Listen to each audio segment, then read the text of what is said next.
I could definitely keep going on, but there are two themes that maybe we can conclude on, which are interrelated.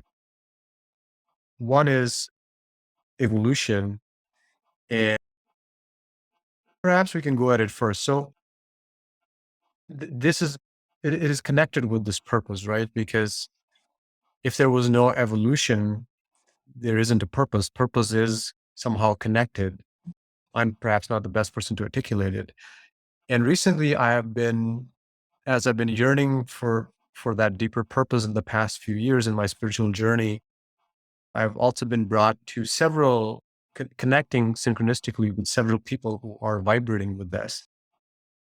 Certain elders, including yourself, and you mentioned to me Pierre Teilhard several weeks back, almost a month back, that you had come in contact at a very early point in your life. And you're also deeply familiar actually, with the work of Sri Aurobindo and the mother. That's something that I became recently aware with. Actually, one of my recent podcasts was with Debashish Banerjee, who I would say is a scholar in that work and takes retreats to Auroville and is a philosopher who's deeply, anyways, tied to this kind of work. So going back to Pierre Teilhard, I was really inspired to see that this was back in the 40s and he had coined, 1940s, and he had coined the word noosphere,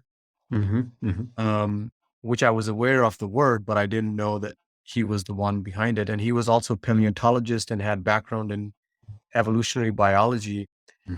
And he was kind of connecting that, surprisingly, or not so surprisingly, him being a polymath, to theology, where the idea of the noosphere comes from, which is maybe instead of me defining it, why don't you can share how that inspired you? Because I think that was a very early, if I remember correctly, very early on in your life that you came across his work. Well, yeah, it's interesting because I didn't know really. When I was 14, let's see, 14, he passed away in 1955, I'm pretty sure in 1955. And his works really were not published until after his death. He was a very prolific author. Some pamphlets were circulating mostly amongst Catholics, because he was a Jesuit and never left the church, even though the church was very strict with him and actually banished him. And here is again, when we come back to synchronicities. So the church banishes him as a paleontologist to China. And what happens there, he is one of a group of 5 who does maybe you don't remember this one, but they find Peking Man, which was a great discovery at the time because it proved part of that evolutionary biology. It's so crazy that he became part of that. The reason he was banished was that he did not believe in the notion of original sin. And at Rome, straight from Rome, from the Vatican, this was blasphemy for a Jesuit to, and he was French. He lived in the Auvergne in France, but he taught quite a bit or gave lectures in Belgium. And so when I was 14, I was invited to come to the Belgian coast because I had a friend in high school whose parents had an apartment there, and there was a meeting going on, and I strangely felt so alive, and I couldn't explain it. And I always remember that. What was so special when I was there? Until I somehow figured out that those people were congregating there in that weekend to talk about the publications that had just come out in Dutch translation of Teilhard de Chardin. And so, yes, Teilhard de Chardin had this notion that humanity as it is not yet where it's supposed to be. so that there is an evolutionary curve, and he called that the omega point, so that it is moving towards the omega point, and that Christianity as we know it is not fully evolved, that it's not completely evolved yet. It still has to reincarnate itself, which again was blasphemy. But he was putting his views as a scientist where he could see, obviously, that Earth has not been created 4,000 years ago, all that stuff. That was still kind of dogma at the time. So the noosphere he saw, and we touched on that today, I think, as those ideas that are floating around on the planet, and every new insight, every new idea that is going towards manifesting the next stage in evolution, you could say imagining, of course. Why would the animals evolve? Why would nature change? Why would humanity not evolve? So that was his big work. And strangely, or not so strangely, that the established Christianity would be so opposed to it. And by now, of course, 60, 70 years later, he is accepted within Christian theology as an important thinker. Now they claim him as one of their own, right? As is always the case, but also kind of proves the point that there is an evolution going on, which is unstoppable. You cannot stop ideas once they're floating around. Even, let's just not go there maybe, but even if the biosphere becomes unlivable, right? Eventually it will reestablish itself. It may take a long time, but the ideas itself cannot be banished from the noosphere. They're there, they're accessible. And so podcasts like this are part of that. You disseminate certain ideas, and if those ideas are aligned, say, with cosmic truth, with the laws of the cosmos, then it's only a matter of linear time before they fully manifest. And if we have the time for like one more synchronicity, Teilhard de Chardin was also banished from France to New York City. Almost nobody knew him at the end of his life. He's living there in a Jesuit community. He walks almost every day through Central Park. One day, a young girl of 14 bumps against him, and he says, with a French accent, young girl, be a bit careful. I'm an older man. And they strike up a conversation. They become regular friends. In today's age, unthinkable, right? An older guy who goes with a young girl in Central Park, has regular walks and talks. He finds a person who is open to his ideas and is curious. She asks him questions. Then he passes away on Easter Day, also synchronistic, right? Very few people come to his funeral. Today, millions of people are aware of Teilhard de Chardin. That young girl later sees a picture of him in a bookstore and recognizes this is Teilhard de Chardin. This person is Jean Houston. I don't know if you've heard of her, but she has been Jean Houston.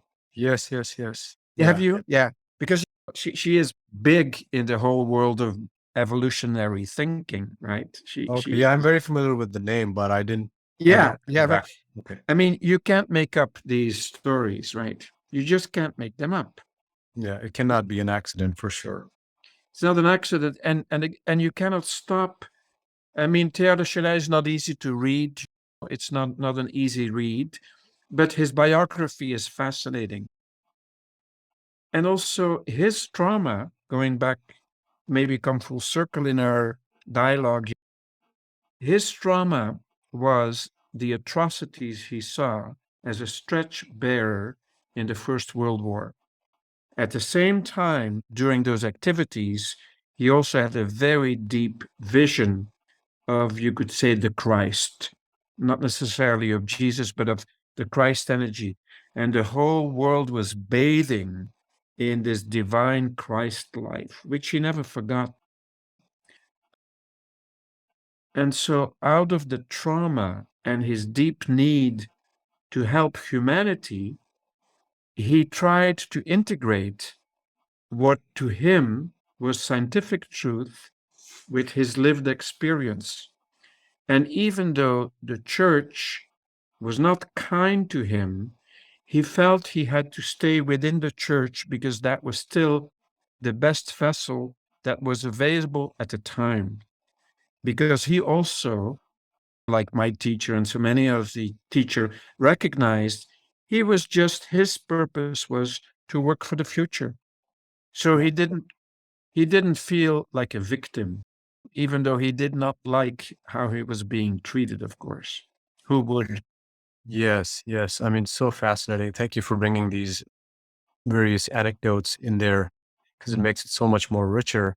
And both about your teacher and thank you for also correcting my pronunciation of Oh, Teilhard. no, no. I just called him something totally different. So I'm glad I know now. No. The thing is, his full name is Pierre Teilhard de Chardin, but most people refer to him as Teilhard because it's such a long word. Right. Yeah, no, it's not. Good to know. Good to know. But actually, it's interesting when you were highlighting your teacher's journey and also here with, as he was a stretcher bearer in World War I believe, right? Yes. And those cosmic experiences which happen at these subtle frequency levels, so to speak, how they then unfold into the gross world. And that again, just kind of connecting back to our current civilization where everything has to be a linear process and everything has to be seen to has to be gross, and the subtle is not even present. Whereas these kind of things are actually showing us that even the transformation we're seeing now began through the work of, the ancient shamans and the elders and people like your teacher and yeah. So did you also, can you connect that, if you will, if you like, very briefly, or you can go in detail with Sri Aurobindo's work? How did that come about? And it seems connected with Teilhard de Chardin's work. I agree. I agree. And they were developing these ideas at the same time. I would say maybe the limitation, if it's a limitation, because it was inevitable, Teilhard put everything in a Christian terminology. Right. And of course, Aurobindo, in his own history, I mean, he speaks about the presence of Krishna and also, what is that student of Ramakrishna? I forget his name. Yeah, Vivekananda. Yeah. So he had psychic connection with Vivekananda, who talked to him, and an energetic connection with Krishna when he was in the prison. He was imprisoned by the British for revolutionary activities. And so Krishna comes to him and says, start your yoga, you will be okay. And strangely enough, even though he was considered the most dangerous rebel of all of India, he was acquitted after this trial that was followed actually all over the world by the newspapers. So Aurobindo, his big work was around trying to get the next energetic stage where human consciousness was possible to reach onto the earth plane. And so he dedicated his yoga to that, documented it in a very precise way. And probably the scholar you were talking about knows much more about that than I do. But interesting that these stages of his yogic development were documented. Then at some point he gets joined by the mother, who was a French woman or born in France, but from Turkish father and an Egyptian mother. And so she was like the Shakti. And she was able, if we believe the way that is documented, and I happen to believe it in the sense, these are dialogues she had with one of her disciples, Satprem, and are all published, that when Aurobindo passed away in 1950, she took all of that as her next step in her yoga to allow a transformation of the cells in the body. It sounds like science fiction, but at the same time, this is so methodical, so almost scientifically enterprised, where she was trying to go into the depth of the unconsciousness of the human species and bring it to the surface by working the disciples that were at that point part of the ashram.